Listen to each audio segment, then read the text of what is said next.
د افغانستان او هند ترمنځ د للندر شاتود د اوبو بند جوړېدو سند د 280 میلیونه ډالرو په ارزښت د محمد اشرف غني او نریندرا مودي په حضور کې د دواړو هیوادونو د بهرنیو چارو وزیرانو له لوري لاسلیک شو. د افغانستان جمهور رئیس محمد اشرف غني په یادو مراسمو کې وویل هند افغانستان سره تل په بنسټیزو پروژو او سختو حالاتو کې مرستې کړې دي چې لنډ مثال د کرونا 1500 ډوزه د واکسینو مرسته ده. د هند صدر اعظم نریندرا مودي وویل افغانان باید په دې پوه شي چې هند به ورسره په سختو حالاتو کې تل ولاړ وي او ترهګرې ډلې نشي کولی د افغانستان د پرمختګ مخه ونیسي.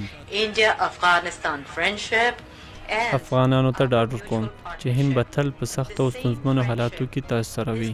د افغانستان او هند اړیکې ژورې دي، تاریخي، فرهنګي او اجتماعي بعدونه لري. باید تاسو ته ووایم چې هند د هغه سولې پروسې څخه ملاتړ کوي چې د افغانانو په ملکیت او رهبري تر نظر لاندې وي. افغانستان او هند په ګډه د ترهګرۍ خلاف جنګیږي. د اوبو د چارو د تنظیم ملي اداره وایي کابل ته څیرمه شاتود بند د 140 میلیونه متر مکعب اوبه زیرمه 4000 هکتاره ځمکه خړوبه او د کابل نږدې 2 میلیونه وګړو ته صحي اوبه برابرې کړي.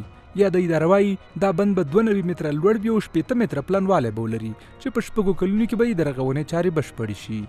دغه بند د کابل په للندر سیمه کې موقعیت لري چې د 140 میلیونه متر مکعب د اوبو ذخیره کولو وړتیا لري. دغه بند 90 متره لوړوالی لري. د دې ترڅنګ 4000 هکتاره کرنیزه ځمکه به خړوبوي او د کابل ښار 2.2 میلیونه وګړو ته به د څښلو پاکې اوبه برابروي. دغه بند به د 6 کالو په موده کې بشپړ شي چې په دې باندې به 240 میلیون امریکایي ډالر لګښت راشي چې د هندوستان هیواد لخوا ورکول کیږي. د اوبو د چارو متخصصین او کارپوهان د یاد بند جوړېدا ډیر زیات مهم ګڼي او وایي په داسې مهال چې کابل تر ځمکې لاندې اوبو د سخت کمښت سره مخ دی د للندر شاتود بند د کارونو پیل حیاتي ارزښت لري. او د شاتود د بند جوړېدل به د تحقیقاتو په بنیاد باندې پاکستان د 14 تر 18 سلنه پورې د اوبو جریان کم کړي.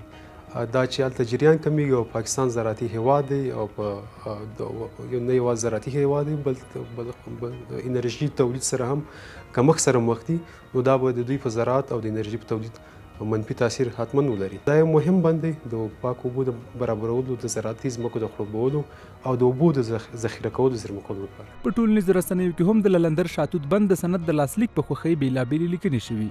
په یادو لیکنو کې د افغانستان د اوبو د مدیریت په برخه کې د هند د هڅو ستاینه شوې. هند تر دې مخکې هرات کې د نږدې 300 میلیونه ډالرو په ارزښت د سلما بند هم جوړ کړی او شاتود د بندونو په برخه کې دویمه هڅه ده. د 2013 کال نومبر کې د فارن پالیسۍ د ریپورټ له مخې افغانستان کې د هند په مرسته د 12 بندونو جوړولو ارزونه شوې چې 1100 میګاواټه برېښنا تولیدولی شي.